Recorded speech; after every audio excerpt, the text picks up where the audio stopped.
부동산 투자를 하시는 분들이라면 반드시 알아야 될 차세대 교통 혁신 UAM에 대해서 알아볼 텐데요. UAM은 GTX만큼의 파급력이 있을 거라고 저는 생각을 하기 때문에 다가올 미래 교통 혁신의 시대에 미리 좀 대비를 해야겠죠. 그런 점에서 같이 한번 공부를 해보고 이 UAM이 차후에 어디에 들어올 것인지 미래 역세권 지역을 한번 예측해 보도록 할게요. 먼저 UAM이라고 하면 하늘을 나는 드론 택시로 알려져 있지만 사실은 드론보다 헬리콥터, 비행기에 가깝다고 해요. 헬리콥터와 비행기의 중간 모델이라고 생각하시면 되는데 전 세계적으로 300개의 회사가 UAM에 관심을 갖고 있고 400여 개의 모델 기종을 실제로 개발을 하고 있다고 해요. 초기 모델은 UAM 기체 자체에 조종사가 탑승을 하고 향후에는 완전 자율비행으로 조종사 없이 승객만으로 운영을 할 계획이라고 합니다. 현재 UAM의 선두주자는 미국의 조비사를 들 수가 있는데요. 지금 현재 계획된 탑승 인원은 조종사를 포함해서 총 5명이고 이 UAM 기체의 운항 속도가 320km나 된다고 해요. 그리고 현재 기술력으로는 240km까지 갈 수가 있고요. 현재는 비행기를 띄울 수 있는 비행 인증은 완료가 된 상황이고 상업화 인증은 아직 안 된 상태라서 2024년에 상업화를 목표로 개발 중에 있다고 합니다. 이 초기 실험 단계에서는 어떠한 변수가 생길지 몰라서 이 김포공항에서 시작해서 한강 물결을 따라서 용산을 거쳐서 삼성역까지 가기로 계획이 되어 있었어요. 근데 최근에 윤석열 후보가 대통령에 당선이 되면서 여기 용산역 일대가 비행금지 구역으로 설정이 됐죠. 그 부분에 대해서는 지금 사회적 합의가 필요하게 되었어요. 그래서 이게 운행 노선이 바뀔지는 좀 지켜봐야 될 것 같고요. 킬로미터당 2,250원 정도로 알려져 있고 10분으로 따지면 대략 한 5만원 정도 나오는데요. 그래서 인천공항에서 여의도까지 지금 18분 정도가 소요가 되고 한 12만원 정도가 나올 거라고 합니다. 그보다 좀 더 먼 거리인 잠실까지는 한 15만원 정도로 예상을 하고 향후에 완전 자율 주행이 되고 야간까지 운행할 수 있는 기술력이 발달하게 되면은 이 최종 목표는 2만원대까지 낮출 계획이라고 해요. 인천공항에서 잠실까지 2만원대면은 꽤 이용하는 사람이 많아질 거라고 생각을 해볼 수 있겠죠. 초기 비용은 아무래도 헬리콥터랑 비교를 해야 되기 때문에 좀 비싸다고 볼 수 있는데 이런 비싼 비용 탓에 시장 초기에는 아마 해외에서 우리나라를 놀러오는 관광객이나 비즈니스와 관련된 수요만 있지 않을까 한번 생각을 해보고요. 다만 이 UAM 사업이 장밋빛 앞날만 있는 것은 아닙니다. 이 도심 속을 활공하는 비행기다 보니까 안전 문제는 이 UAM 산업의 흥망성쇠의 전부라고 볼 수가 있겠습니다. 5인승 비행기를 만들기 위해서 필요한 안전 요구 조건이라는 게 있어요. 그 요구 조건이 1000만 시간을 비행할 때 딱 한 번 일어날 경우까지를 대비해서 설계를 하고 검증 후에 승인을 받아야 되는데 UAM은 이의 100배라고 해요. 그러니 이 승인 절차가 얼마나 까다로울지 이 안전에 대해서 얼마나 많이 신경을 쓰고 있는지 알 수 있겠죠. 제가 생각하기에는 기술력보다도 사람들의 인식이 더 큰 문제이지 않을까 싶습니다. 이 하늘을 나는 기체이다 보니까 자동차 사고와는 비교도 되지 않을 정도로 이 리스크가 크겠죠. 하지만 결국은 이 인식도 바뀌지 않을까 생각이 되긴 해요. 이 엘리베이터가 처음에 운행했을 때 이 엘리베이터가 추락할까봐 사람들이 겁이 나서 타지 못했었다고 하죠. 그래서 예전 백화점에는 엘리베이터 도움이라고 해서 직접 이렇게 벨을 눌러주는 사람도 있었고요. 모든 문명의 발달이 그렇듯이 초기에는 어느 정도 부담감이 있겠지만 시간이 지나고 검증이 되면은 우리 일상 속에 들어오지 않을까 저는 그렇게 생각을 해보는데요. 그래서 이 UAM이 어디서 운행이 될까? 이 부동산에 관심이 많은 사람들은 이 부분에 대해서 한번 생각을 해봐야 돼요. 하늘을 나는 UAM이라고 해서 자기가 원하는 대로 내리는 게 아니라 이 나라에서 정해놓은 버티포트에 내리게 되는데 용산이라든지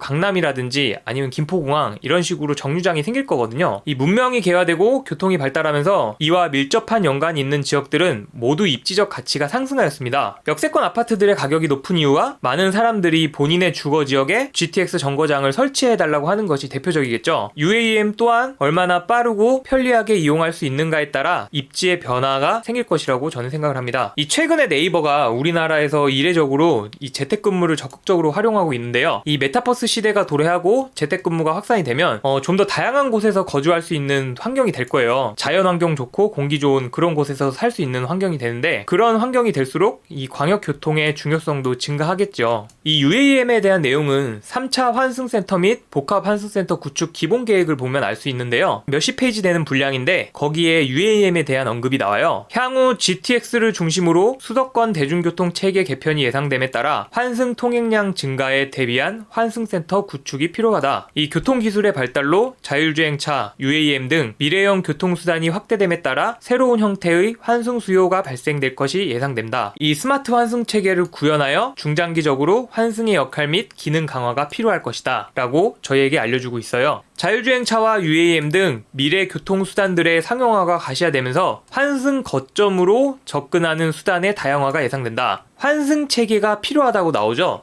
우리가 주목해야 될 부분은 이 환승 거점이라는 건데요. 택시나 버스나 트램, 자율주행, 공유 모빌리티 같은 다양한 교통 체계가 있을 거잖아요. 근데 이런 교통수단들의 환승 체계를 여기저기 흩뿌려 놓으면은 효율성이 살지가 않기 때문에 이 거점을 하나 설정해 놓고 이 거점에서 GTX, UAM, 트램 등 다양한 노선을 한 번에 이용할 수 있게 이런 거점을 마련하겠다는 계획이에요. 이 GTX 역세권의 가치에 대해서 현재 사람들은 서울의 일자리 접근성에 대한 중요성만을 포커스로 두고 있거든요. 하지만 그게 다가 아니에요. 이 GTX 역세권은 그 지역의 주거, 상업, 일자리, 교통 등 현대 사회에 필요한 모든 요소를 응집해서 갖고 있는 지역 거점의 기능을 할 확률이 매우 높습니다. 그리고 그 핵심은 바로 복합 환승센터가 될 것이라고 저는 생각을 하는데요. 이 복합 환승센터에 대해서 좀 낯선 분들이 계실 거예요. 일반 환승센터랑 복합 환승센터가 다른 점은 이 교통수단 간의 환승 편의를 위해서 환승시설이 집합되어 있는 시설을 환승센터라고 하고, 복합 환승센터는 거기에 상업, 업무, 공공시설이 포함된 개념이라고 보시면 되는데요. 이 동대구역이 대표적인 복합 환승센터라고 보시면 돼요. KTX 동대구역을 가시면은 백화점도 있고 문화시설도 있고 자동차 여객 터미널도 있고 다양한 인프라를 누릴 수 있는 게 복합 환승센터인데요. 이 복합 환승센터가 자리하게 되면 지역경제 활성화에 대해서 기여하는 부분이 매우 커져요. 대구시에 같은 경우에는 신용카드 매출액 증가율이 1위였고 청년층 및 외부 지역의 유동인구가 많아졌다. 이런 식으로 분석을 하고 있는데, 이러한 복합 환승센터에 저는 UAM 정거장이 들어올 것이라고 확신을 하고 있어요. 현재 우리나라 사업 초기 실증 단계 시범 노선으로 김포공항의 복합 환승센터 구축 계획에 UAM에 대한 내용이 있어요. 이 김포공항 복합 환승센터에 도심항공교통 UAM 이착륙장을 설치하겠다라고 지금 계획이 되어 있는데, 이렇게 사람이 모이고 택시, 버스, 지하철 등이 모이는 거점 역할을 하는 이 복합 환승센터에 UAM이 들어설 것이라고 저는 확신을 하고 있어요. 그래서 이 표는 현재 서울 경기 환승센터 및 복합 환승센터 사업이 진행이 될 곳이 지금 나와 있는 건데요. 정부의 계획에 맞게 지금 현재도 단계별로 차곡차곡 진행을 하고 있어요. 대표적으로 우리가 알고 있는 삼성역 복합 환승센터 계획이 지금 진행이 되고 있죠. 이곳의 사업 규모가 무려 1조 7천억 원에 달합니다. 보면은 이렇게 사업비가 좀 큰 곳들이 이렇게 있는데요. 이런 곳들이 아무래도 규모도 좀 많이 크겠죠. 그래서 이런 곳들을 좀 한번 유심히 살펴볼 필요성이 있고, 이 현재에도 이런 복합 환승센터를 거점으로 다양한 사업이 진행되고 있습니다. 일례로 도봉구 창동의 경우에는 국내 최초 음악 전문 공연장 서울 아레나가 지금 계획이 되어 있는데요. 또 복합 환승센터로 계획되어 있는 이 사당역 인근에도 현재 지구 단위 계획이 수립이 돼서 지금 재정비가 될 예정인데, 태평백화점이라고 오래된 백화점이 있는데 새로 재건축을 할 예정이고요. 경기도 용인시 또한 GTX 용인역 인근에 복합 환승센터 계획이 잡혀 있는데요. 용인 플랫폼시티라고 하는데, 이 플랫폼시티의 개발 계획도 진행이 되고 있는 상황입니다. 이 과거에는 서울의 핵심 업무지구가 업무지구의 기능뿐만 아니라 이 문화 기능 또한 많이 담당했던 것이 사실이에요. 그렇게 사람들이 몰리다 보니 집값 상승, 교통 체증 등의 많은 도시 부작용이 나타나게 되었죠. 이러한 도시 거점을 쪼개는 역할을 바로 이 복합 환승센터가 하게 될 것이에요. 이러한 복합 환승센터들이 문화와 교통의 거점이 되고, 이곳에 위치한 GTX역을 이용하기 위해서 이 주변 지역들은 버스나 트램 등을 통해서 이동하게 되고, 이 복합 환승센터에서 다른 복합 환승센터 거점까지 광역 이동을 하게 되는 게 이 현재 국가교통 계획인 거죠. 보면 아닌 곳도 있는데, 이 복합 환승센터는 대부분이 GTX가 들어와 있어요. 그렇지 않다면 제 생각은 향후에 그런 논의가 있을 수 있다고 생각을 하고요.